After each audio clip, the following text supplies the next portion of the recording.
And topping your Heartland headlines this morning, the Heartland began the first weekend in June with some wild weather. We are having a great time, and it's beautiful outside of downtown Kirksville. And behind me is the Kirksville High School Chamber Choir. With the egg recall affecting both Iowa and Missouri, we wondered what local health agencies are required to do. A potential future employer could simply go to Google, type your name in. It's just been a picture perfect over the last few days. Exciting as we head into this holiday weekend. It's going to be very nice. Going to be about the high 80s, so not bad out there. Very pleasant skies today, pretty clear. 80 degrees for your high, lots of sun. We've spent trillions of dollars as taxpayers over the last couple of months.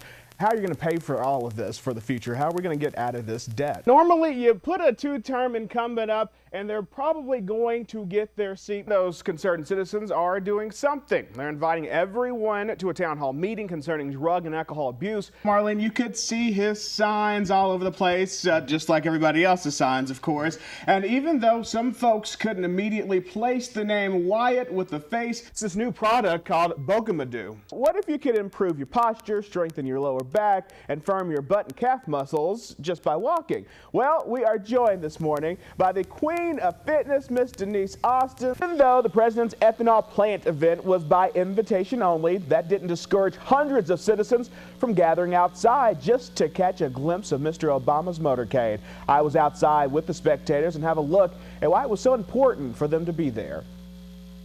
Highway 36 headed east out of Macon was dead to any traffic when Missouri State Troopers closed down the stretch of road for President Obama's visit to the Heartland. Troopers lined the highway and protected the entrance to the Poet biorefining plant. Parking for the event was difficult if you didn't make the VIP list. Even the media had to wait on the corner of Route K and Highway 36 for official authorization to enter the site. But on the other side of Highway 36 stands a crowd of spectators, some here to support Mr. Obama, others here to let him know more change is needed. And folks in opposition to Mr. Obama's visit were loud and clear. They made their voices heard. I'm a little excited to be able to protest against him. I think that there's too many people that have climbed the government ladder and have forgotten the Main Street America. And their words were direct. I want Mr. Obama to know we're dissatisfied with the way the government's going. Folks of all ages came out to be a part of what many called a historic event. We're in Macon right now, and the president's about to be here. I'm pretty excited. Many even took time to take a break from classes. My granddaughter Emily wanted to see the president, so we thought we would skip school and come and see the president. We were hoping to get closer, but this would be just fine because it's a piece of history. And from over the hill there was dozens of flashing lights on vehicles carrying the president and his entourage. I'd love to get to meet him and shake his hand. That'd be amazing. But we're pretty excited about this, if you can't tell. Obama's supporters were on hand to let the president know they appreciate what he's done for the country. Oh, Barack Obama rocks, and he was our first black president. They also brought signs and endorsement of their hope in Mr. Obama's administration. We support the President of the United States. We have respect for that office.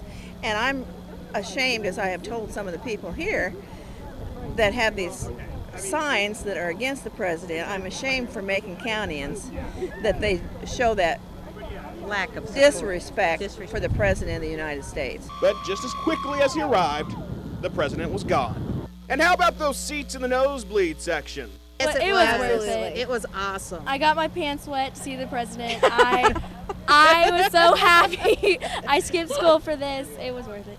In Macon, C. Huffman, KTVO News. And topping your Heartland headlines this Friday morning, a Northeast Missouri pastor is hospitalized after suffering serious injuries while mountain biking in Colorado. Joe Vincent, youth pastor at the Crossing Church in Kirksville, was biking Wednesday when his bike flipped and threw him to the ground. The 31-year-old Vincent broke his neck and an arm in the incident. His wife Leah told KTVO her husband has shown no signs of any paralysis as a result of that broken neck, and he is expected to make a full recovery from the injuries. She says doctors told them if Joe hadn't been wearing his helmet, he most likely would have been killed. Vincent had taken a youth group from the crossing out to Colorado. He's at Memorial Hospital in Colorado Springs. Iowa's U.S. Senate race continues to draw big money, with Democrat Roxanne Conlon and Republican Charles Grassley reporting large donations to their campaigns. In her latest financial disclosure, Conlon reported raising about $640,000 in the second quarter of the year. She has about $850,000 of cash on hand. Grassley, who's seeking his 6th term, reported donations of about $630,000 with reserves of, get this, $5.7 million. In the local 2nd Congressional District race, Republican nominee Marionette Miller Meeks reported having roughly $100,000 in reserves. Reports weren't available for Democratic incumbent Dave Loebsack. 6:02 is your time. Are you thinking of starting your own business? Well, the USDA has money available for small businesses and ideas for small businesses in rural areas through the Micro Entrepreneur Assistance Program. Now, Gleason says rural micro enterprises are ones that are located in a rural area and employ 10 or fewer full-time employees. You can find more information on the program on our website, heartlandconnection.com. 6:02 is your time. A Kansas man is now officially charged with stabbing his cousin in Macon early Monday morning. 26-year-old Robert Cross of Lawrence, Kansas, is charged with first-degree assault and armed criminal action. He's being held in the Macon County Jail on a $25,000 cash-only bond. The condition of Cross's victim has gotten worse. He's been downgraded from serious to critical condition at University Hospital in Columbia. The Macon man was airlifted to Columbia for treatment after being stabbed multiple times in the city of Maples. A Northeast Missouri man charged in the death of a Monroe County man pleads guilty to a lesser charge. 23-year-old Michael Flowers of Macon was originally charged with 2nd-degree murder and 1st-degree assault in the March 2009 death of 23-year-old Jeremy Herron of Madison. Flowers pleaded guilty Monday to 2nd-degree assault. He was sentenced to 120 days of shock time in the Macon County Jail, followed by 5 years probation. Court records state that Herron died of severe brain swelling and hypothermia. A total of 4 people were charged in Herron's death.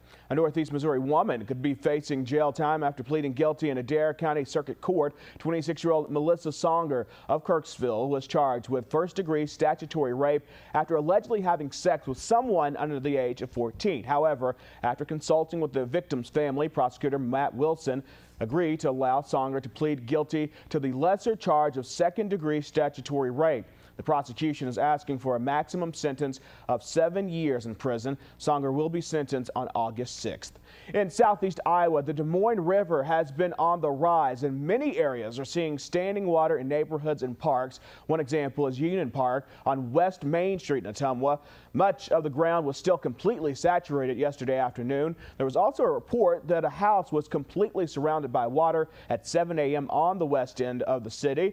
But most of that water receded early in the day. Still, officials said the Des Moines River is at 13 feet, which is 2 feet above flood stage. Rogers says the Corps of Engineers is closely monitoring the river levels, especially Red Rock Reservoir up the river from Ottumwa. And we've got a link to its website on ours at heartlandconnection.com. 6:05, take a look at this. Storms moving through the heartland yesterday morning leave flooding behind in northeast Missouri as well. Folks trying to travel on South Bradford Street in Kirksville were blocked as water flowed over the road. Standing water on Baltimore Street also slowed the morning commute. A minivan stalled as it was trying to enter Lincoln Square in front of the Dollar General. Rotary Park looked more like a lake.